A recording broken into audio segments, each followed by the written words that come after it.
Magandang araw po. Binabati ko po ang lahat ng ating overseas Filipino workers at kanilang pamilya sa pagdiriwang natin na ika-31 Migrant Workers Day. Ngayong araw, binibigyan pugay natin ang kabutihan, galing at tibay na loob ng ating mga OFW sa iba't ibang panig ng mundo. Sa inyong pag-alis upang makipagsapalaran sa ibang bansa, nabibigyan ninyo ng mas magandang kinabukasan ang inyong mga pamilya at ang bansa. Ngunit kapalit nito ang pangungulila sa mga mahal sa buhay, mga pagdiriwang na malayo sa pamilya at mga hamon na tanging kayo lamang ang nakakaunawa.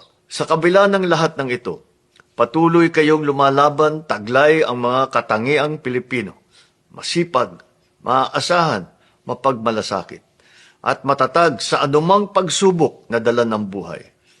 Dahil dito, patuloy namin kayong ipinagmamalaki.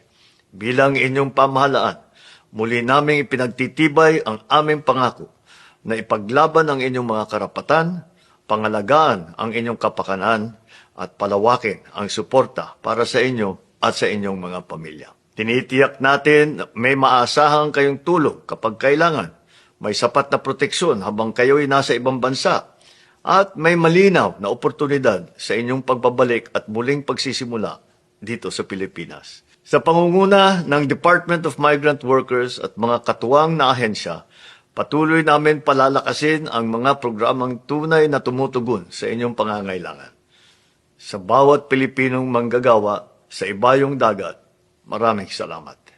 May this Migrant Workers Day remind us that every OFW story is a story of courage, of hope, and of nation building.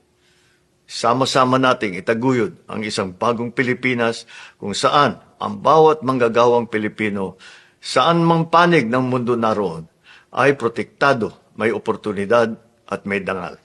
Mabuhay ang ating mga OFW!